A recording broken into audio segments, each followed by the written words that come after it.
welcome back to the Book Nook podcast. It's great to be back. Now, for this deep dive, you all shared Ron White's memory improvement in just 30 days. Yeah. And we wanted to make this deep dive really laser focused on, well, the immediately actionable things. Absolutely. Like, what can you, as a listener, start doing, like today, to improve your memory? Yeah. And the book really sets that tone from the very beginning. Like he points out, most people get these types of books. They want to learn, but then life gets in the way. Right. But he's really directly challenging you, the listener, to actually apply the exercises in the book. To really engage. To engage. Yeah. Yeah, and to experience the benefits firsthand. And he uses this really compelling analogy that I think a lot of people will relate to, and that's the microwave oven. Oh, yeah. And how, at first it was this new thing, right? You maybe saw other people using it, Right. but now you can't really imagine life without it. Exactly. So it really gets you thinking about like how we approach like learning new skills. Yeah, right. How we adapt and adopt things, and especially when it's something as like fundamental and important as improving our memory. Yeah. And thinking about why we might be hesitant to embrace like new techniques. White touches on this really important concept of comfort zones and how even though change can be positive, it can also feel really disruptive because it pushes us outside of what we're used to, what feels safe. It's like it's scary in a way. Yeah, and he even shares this really striking story about, I think it was a prisoner who actually preferred to be in jail. Wow. Because the idea of freedom was terrifying. Yeah, it's like that fear of the unknown, I guess. Exactly. And it's such a powerful example of how that resistance to change can actually hold us back from growth and from achieving, amazing things that we might not even realize we're capable of. Right. But then he comes back to this core idea that is incredibly encouraging, and this is what he's really emphasizing for you, the listener, is that anyone, and that means you listening right now, has the ability to improve their memory. Yeah. It's not like this magical gift that only certain people are born with. Right. It's about understanding and actively using specific systems. It's a skill you can develop. Exactly. And it's a skill that has a long history. And he actually gives a nod to that, mentioning Simonides and that ancient Greek method of loci. Right. And that really emphasizes that this isn't, some new fad or trend. Yeah. This is something that humans have been working on and developing for centuries. For millennia, really. And I think what's so cool when you think about the historical context of these ancient techniques like the method of loci is that they're tapping into something like really fundamental about how our brains work. Right. It's that spatial memory. Exactly. We're very spatially oriented as human beings. And by associating information with familiar locations, you're essentially using this like well-established network in your brain. This neural pathway. Yeah. That's already there. To encode and retrieve information more effectively. And that's so fascinating, right? Yeah. It's not just about rote memorization. It's about like really leveraging your brain's like natural strengths. Exactly. You're working with it, not against it. And I think that's the real takeaway here. Absolutely. So today, we're not going to get bogged down in all the like theoretical neuroscience-y stuff. Right. Like we want to get straight to like what can you start doing today? Practical. Yeah, the practical exercises from the book. Let's dive into that. So let's start, unpacking this. And I think a cornerstone of memory improvement is really the power of visualization. Yeah. And this is something that White emphasizes really strongly. Yes. Is that fundamentally our minds think in pictures. So a key to improving your memory is to consciously tap into that and to create vivid mental images of the things that you want to remember. Yeah, like really vivid. Yeah. And he has this great exercise in the book called the lemon exercise. Oh, I love that one. And it really it demonstrates this for you. Yeah. So just imagine right now like a huge bright yellow lemon, okay? You're cutting into it. You see the juice glistening. Yeah. You smell that sharp citrusy scent. Yeah. You can even like taste the sourness on your tongue. You might even find your mouth watering a little bit. Exactly. Just from that visualization. It's powerful, right? It's a really powerful demonstration of how deeply connected your mental imagery is to your actual physical brain and body. Yeah, it shows you the connection is really there. It really is. And this exercise like really highlights the importance of detail when you are visualizing, right? Yeah, it's not enough to just have this vague picture. Right. Like the more sensory details you can bring in, the sights, the sounds, the smells, even the textures, the tastes, the stronger, more memorable that mental image will become. It really makes that image come alive in your mind. Exactly. You're painting a picture with all of your senses. Yeah. Okay, so now you understand the potential of these mental pictures. Right. The next logical step is like, okay, well, where do I store this? Yeah. And this is where White introduces the concept of files or specific locations in your mind, Mm-hmm. right?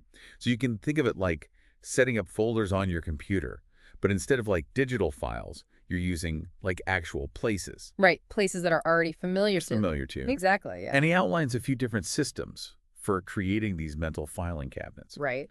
And the first one is using your city. Yeah, your city files. Yeah, your city files.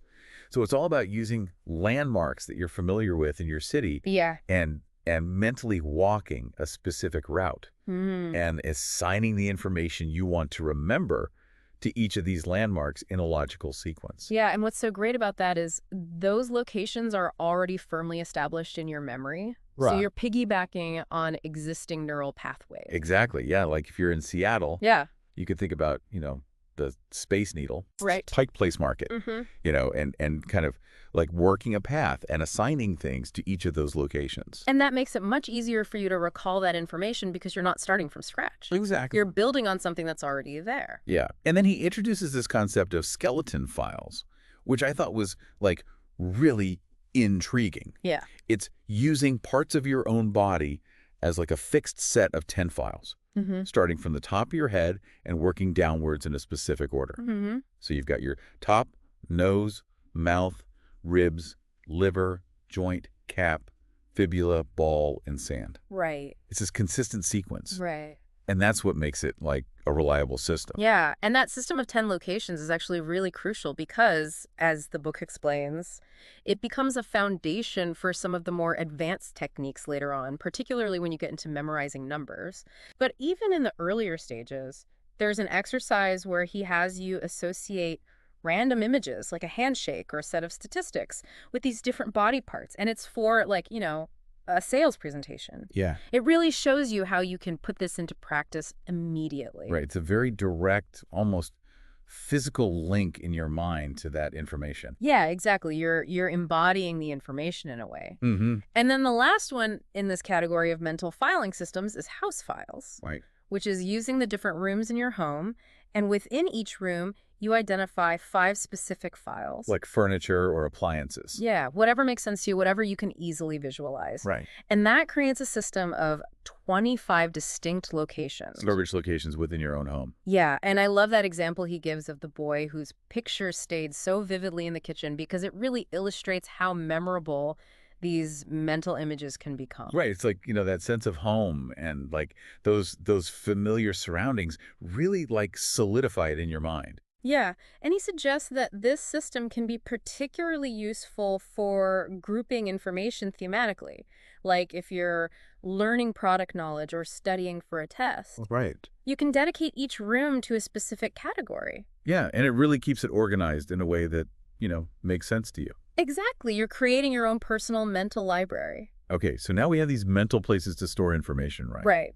But how do we link together a series of items? Yeah, that's where the link method comes in. The link method, yeah. And it's all about creating a story or narrative to connect these items. And it can be as bizarre as you want it to be. Oh, yeah, the more outlandish, the more memorable it'll be. Right? And, that Mount Rainier story in the book is a perfect example. Yes, with the German Shepherd Yes, riding a bicycle. carrying a glass of water in a shoe Yeah. and then suddenly crashing into a television And then bouncing off a trampoline into an airplane. where Richard Nixon's waiting. I mean, it's completely absurd. It's so crazy. But that's why it sticks with you. That's why it sticks with you. And what's interesting to note here is that White emphasizes actively engaging with the story, like repeating it out loud, even using physical gestures to further reinforce those mental images. So it's like a multi-sensory approach. Exactly. You're really solidifying it in your mind. Yeah. And then we have acronyms. Yeah. This is a pretty basic one. It's a classic. But, sometimes the classics are still useful. Yeah, exactly. Like ROYGB for the colors of the rainbow. Or homes for the Great Lakes. And, while it's not the most sophisticated technique, it does have its place. Yeah, the book acknowledges that. Yeah. It can be quite helpful for certain types of information. Absolutely. Okay. So moving on to another really important technique, Yeah. This is for like taking information that's abstract and making it stick. Abstract into concrete. Yes. Yeah. And it involves taking something that's hard to visualize directly and associating it with a concrete image that you can easily picture. And that example of memorizing the first 10 states alphabetically is a perfect example of that. Oh, yeah, that's a great one. Instead of just trying to remember the word Alabama, you associate it with a photo album. Right. And then you can mentally place that in one of your city files. Exactly. And then Alaska becomes an igloo and so on. Yeah. So you're making the intangible tangible. And I think what's so powerful about all these techniques is like, their versatility. Yeah. Right? Yeah. And White dedicates a whole section to applying these files to specific tasks. Right. So let's start with memorizing a poem. Okay. Something that can be pretty challenging. It can be. And what's interesting is he doesn't suggest creating a mental picture for every single word. Right. Instead, he recommends using your house files to associate vivid images with, like, the key phrases or the lines that are the most important. Yeah, so it's about creating those mental triggers that will then help you remember the rest of the line. It's like a cue. Yeah, exactly. Yeah. And he uses the poem "The Man in the Glass" Yes. as an example. And some of those images are like really striking. Yeah. Like the first line, two people wrestling. Yeah. The second one, someone sitting on a globe wearing a king's crown. Right, and those images make it so much easier to recall the actual words of the poem. Yeah, it's not just about like rote memorization.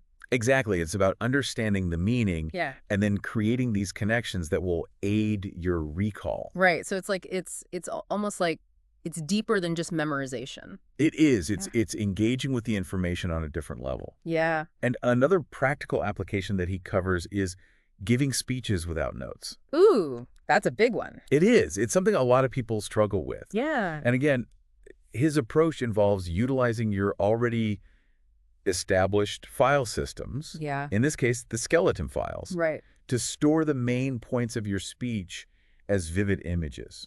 So it's not about memorizing the whole thing word for word. Right, exactly. It's about having those key brain triggers that will guide you from one topic to the next. Yeah, it's almost like bullet points, but like visual bullet points. Yeah, exactly. Like in the time management example he gives, you could associate an alarm clock with the introduction, Right. a to-do list with the section on planning your day, a finish line with setting objectives. And it allows you to speak more naturally and confidently without having to constantly refer to notes. Yeah, it's like you free up your hands, you free up your mind. Exactly, and it lets you connect better with your audience. Yeah, because you can make eye contact, you can, be more present in the moment. Exactly. Yeah, and then finally he delves into learning foreign language vocabulary. Yeah, which is a really clever application of this. Oh, it is. And here, the core technique is creating bizarre and memorable mental images that link the foreign word to its English definition. So the weirder the better, basically. Pretty much, yeah. Yeah. The more unusual, the more likely you are to remember it. Like that example with the Portuguese word for skirt, sire. Yeah, and he suggests imagining a skirt that's sighing. A sighing skirt. I mean, who would think of that? But that's what makes it stick. Yeah, it's hilarious. And then for nosh, the Yiddish word for walnut, he suggests imagining someone feeling nauseous after eating a giant walnut. It's so funny, and yet it's like I'm never going to forget that now. Exactly. Those unexpected and slightly absurd associations really make it stick. Yeah. And it really shows how you can apply this to any type of information. Right, like even something as complex as learning a new language. Absolutely. So as you can hear, I mean, we really have just scratched the surface here. Yeah, there's so much more in the book. There's so much more. But hopefully this gives you, like, a good starting point. Yes, and we've given you some really concrete exercises that you can start experimenting with, like today. Harnessing the power of visualization, building those mental file systems, using your city, your body, your home, trying that creative link method, dusting off those acronyms every now and then, turning abstract ideas into vivid images. Exactly. And what's great is that these techniques aren't just theories. Right. Like, the book is full of real-world examples and practical advice on how you can use them in everyday situations. Yeah, whether it's remembering names or to-do lists or giving presentations or even learning a new language. That's all in there. Yeah, and to really take those skills to the next level, we encourage you to dive into Ron White's book, Memory Improvement in Just 30 Days.